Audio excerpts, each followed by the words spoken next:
Hello everyone. Today we are studying history.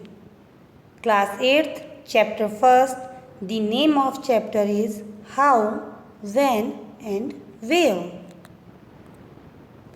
How important dates, right? कि हमारी जो dates है उनकी क्या इंपॉर्टेंस होती है. So how importance are dates. तारीखों का क्या महत्व है, दिनों का क्या महत्व है. Dates are important. जो डेट्स हैं, जो तारीखें हैं, वो बहुत इंपॉर्टेंट होती है. कैसे होती है देखिए.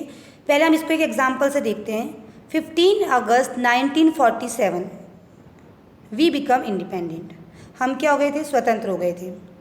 So that that is very important for us because it's a time of 1947 and now it's a 21st century even.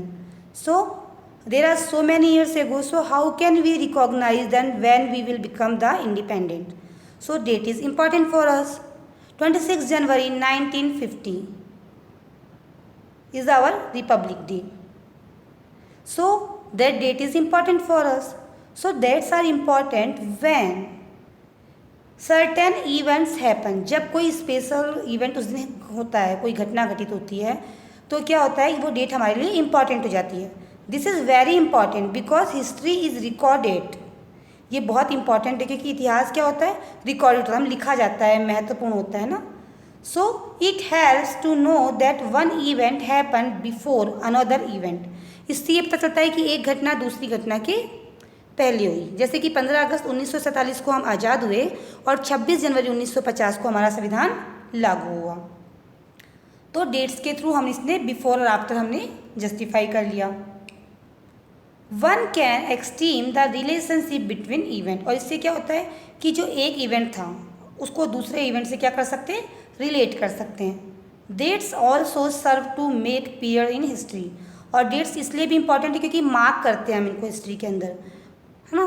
कब कौन सा युद्ध हुआ, कब कौन सा राजा का बॉर्न हुआ, कब कौन मरा, किसकी मृत्यु कब हुई, किसका बर्थ प्लेस कौन सा है, ये सब हम कैसे रिकॉग्नाइज करते हैं, डेट्स के through. Which dates. Dates are important. Dates important तो हैं because we focus on a particular set of event as important. क्योंकि हम क्या करते हैं, एक पर्टिकुलर सेट ऑफ इवेंट्स को देखते हैं कि हमारे लिए इंपॉर्टेंट है. If you focus of study changes if we begin to look at a new issue, a new set of dates will appear significant. अगर हम इस पढ़ाई के बारे में बात करें, स्टडी के बारे में बात करें, तो क्या होगा, एक नई डेट अपेयर होगी. भाई लास्ट ईयर हम क्या में थे, लास्ट ईयर आप जिस पिछली क्लास में थे, राइट. फॉर एग्जाम्पल इस video of for class 8th, तो लास्ट ईयर आप लोग किस में थे, 7th में थे. अभी हम आ गए 8th के अंदर, right.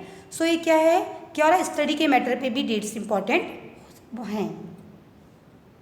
How do we periodize? It captures the significant features of a particular period and help us to differentiate it from another period. ये क्या करता है, एक पीरियड को दूसरे पीरियड से अलग करता है, एक काल को दूसरे काल से अलग करता है. ठीक है. तो जेम्स मिल्स ने इसको बहुत अच्छे से समझाया. उन्होंने क्या किया, उन्होंने ऐसा बोला कि आप इसको ऐसे समझिए कि पहले भारत में क्या था, हिंदू लोग राज करते थे, मतलब जो हमारे राजा थे वो क्या थे, हिंदू थे. उसके बाद हमारे यहाँ पे क्या आया, मुस्लिम मुग़ल साम्राज्य आया जो कि मुस्लिम थे. फिर हमारे यहाँ पे क्या हुआ, ब्रिटिश ने राज कर लिया. तो इन तीनों कालों को अलग अलग करके जेम्स मिल्स ने समझाया. अच्छा, उन्होंने इसको लेके ना एक और चीज़ बोली. उन्होंने ये बोला कि पहले हिंदू राज था तब इतना डेवलपमेंट नहीं था, फिर मुस्लिम राज हुआ तो डेवलपमेंट थोड़ा सा बढ़ा, बट जब ब्रिटिश राज था तो क्या था, ब्रिटिश को हर चीज़ अपने अकॉर्डिंग चाहिए थी. तो उन्होंने क्या करा, इंडिया में बहुत सारे डेवलपमेंट, बहुत सारे चेंजेस किए. तो देखिए क्या कहते हैं, James mill a Scottish political philosopher and economist. वो कौन थे, एक पॉलिटिकल फिलोसफर थे और इकोनॉमिस्ट थे.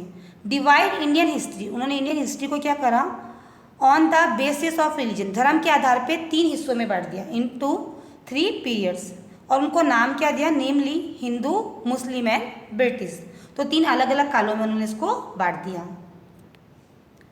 What is colonial? A colonial is defined as a person who lives or lived in a colony. वो लोग या वह व्यक्ति जो किसी कॉलोनी में रहता है उसको क्या कहते हैं? कॉलोनियल कहते हैं। An example of a colonian is a man who lived in New York before the revolutionary war. आप कह सकते हैं, इसको एग्जाम्पल से ऐसे देखा हमने कि एक व्यक्ति क्या कर रहा है, जो कि कहाँ रह रहा है, अभी न्यूयॉर्क में रह रहा है, बिफोर द रिवॉल्यूशनरी वॉर से पहले से। तो वो कहाँ का हो गया? वो न्यूयॉर्क का हो गया। सो for today we will continue it in our next class. Thank you everyone.